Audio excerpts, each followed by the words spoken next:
hey. Well, this day has come. I am finishing my job today. And it's never good to leave within a year. But what can I do? I really wanted to make this work, but you gotta move on if things are not aligned or you don't feel good and you don't see the future there. So yeah, come and finish my job with me. By the way, I do feel that even when you leave a job, like you gotta leave on good terms, and also you gotta prepare your team and your direct reports and your manager and whoever takes over your direct reports and your projects. You gotta prepare those people with all the necessary information that they need to know, or even more. I do have a checklist, kind of like an offboarding checklist when you leave a job, so you can find the link in the description box. Okay, so let's do this day. But first, coffee and makeup. Leaving a company is never ever easy. Never.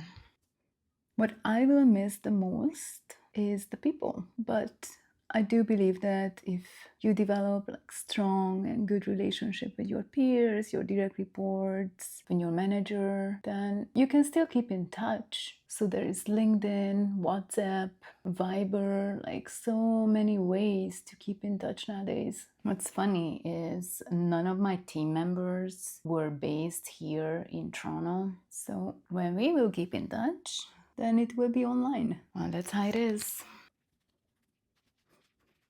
So the plan for today is basically send a farewell message to my team, to my direct reports, and to the design team, the wider design team. And I will ping some of the PMs and engineering directors that I develop really good relationship with. I will probably send a message to my product VP and the chief product officer. With my direct reports, I usually share my email address and my personal phone number as well, just in case they need anything from me in the future, they want to chat or they need references. But with the wider team, I just share my LinkedIn profile. If we haven't connected, then I welcome the connection. However, I don't force the connection. If they don't want to keep in touch, then that's okay. It's their choice. I will miss actually my peers from this job, especially my product design manager peer and the UX research peer. They were so good and fun. There was camaraderie, bonding on negative stuff, basically. It is a good company, but just doesn't really work for me. But a lot of people have long tenure here, so it really depends on where you are in your career, what you're looking for. So it could be a good place to be, to work, but not for me. And I really do not like to leave a job within a year, but here we are. Is it too much blush? Probably, but it will fade. Okay, I'm kind of ready. Yesterday, I had 9 meetings. I think that it's very important to provide an opportunity to all the people that you work with to have closure and ask questions if they wanted to, where you're going and what you're doing next, why you're leaving. I also had my exit interview yesterday with the people team, HR. And honestly, when you have your exit interview, just be professional. And if really, really bad things happen to you, also be transparent, because even though, your feedback won't be fed back to the CEO, quote unquote, what HR is looking for is patterns. So let's say there is a very toxic person in your group. If people quit because of that person and then they tell this during the exit interview or in the exit survey, then there is a pattern. So after the third person says it, this is something that HR must need to look into, and then they need to take actions. Try to be transparent as much as you could be, but also professional. So don't burn bridges. You never know where you see and when you see these people again. I mean, I guess if you're in North America, maybe that's a little bit different because Canada, US, big countries, so many opportunities. You can move cities, provinces, states, and maybe you never see those people again. But I do remember in New Zealand, after 5 years, I started working with the same people at different companies. Keep your good reputation up. Okay, now I am really ready for the day. So, what's on my agenda today? Not much.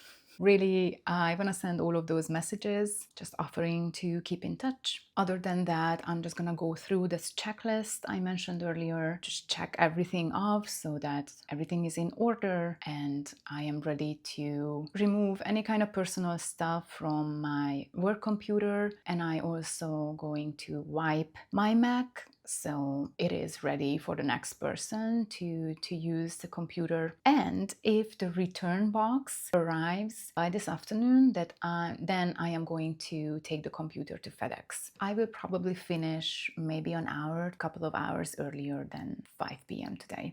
And I will start a new job on next Monday.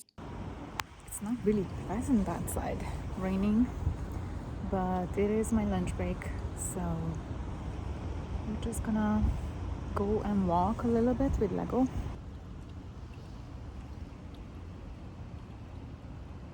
Come on, do your thing.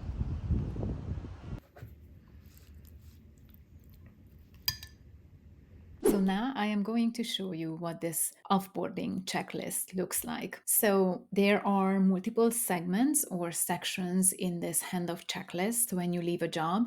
So first off, you gotta focus on project and work stream handoffs. So you gotta list all active projects, their current status, key milestones, and next steps. You gotta identify project owners or interim point of contact for each of these projects.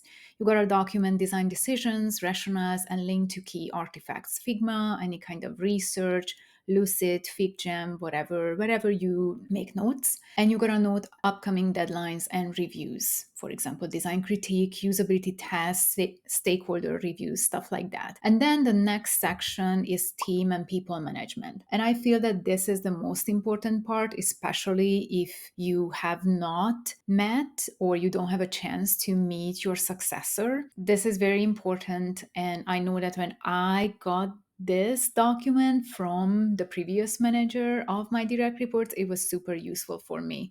So you got to create a summary for each direct report, current focus areas, growth goals, recent feedback, and support needs.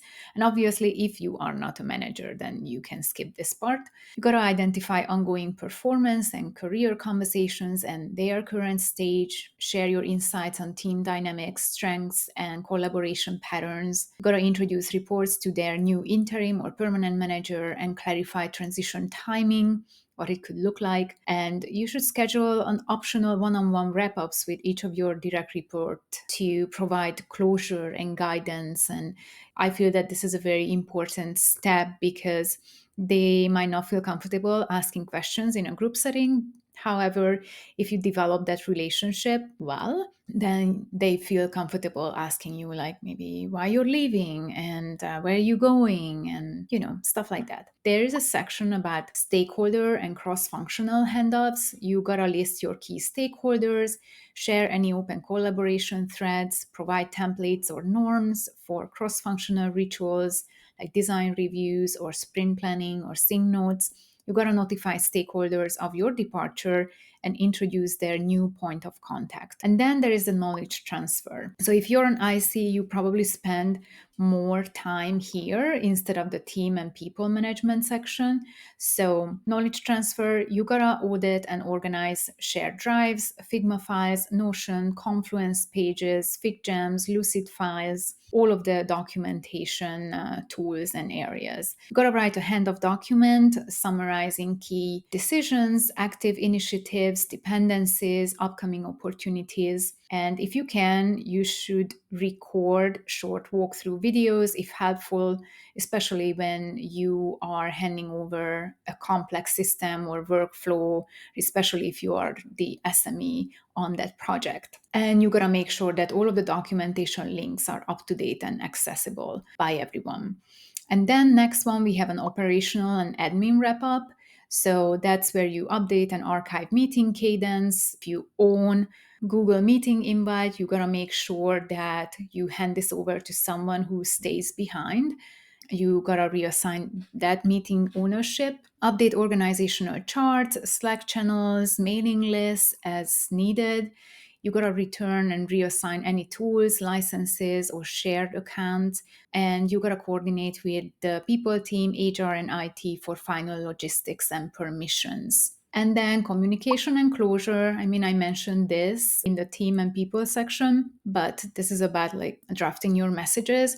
So draft your departure announcement and coordinate timing with your manager. Send a personal farewell message to the team expressing gratitude and encouragement and offer to stay connected. For example, you can connect on LinkedIn if you wanted to, and leave a transition note or a manager manual for your successor with your insights and lessons learned.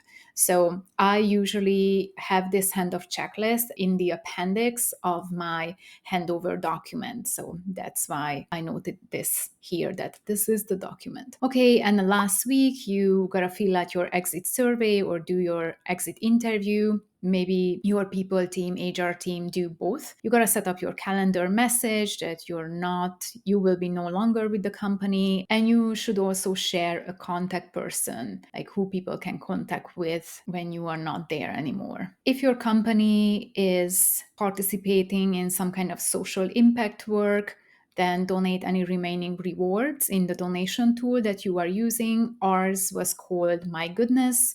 And then you gotta download your receipt because it's important for tax purposes. And then you gotta set up a new password in the HR software. Again, it's for tax and pay slips, like if you wanna download your tax documents and pay slips. And then you need to set up new password as well in ShareWorks if you got like a stock option like RSU. And then on the last day, you gotta wipe your computer, you gotta hand in your office access card if you had that, and you gotta ship back your computer and your charger and whatever they provided you during your first day. I hope this helps. And as I said, you can download this PDF. I so much look forward to telling you all about the new job, and I will definitely create a video about it. What I can say about my new role is that I'm super excited about the company and the product. I'm taking on a senior product design leadership position. I think it's a good time to start, like in December, because I will have time to properly onboard to the company and to a product, because December is usually a more quiet time. In a couple of weeks, I will tell you all about my new job, so stay tuned. By the way, I also have a newsletter if you are interested in product, UX design, and UX research related topics, so please check it out. And also subscribe to this channel if you haven't already. And I will see you next time. Bye.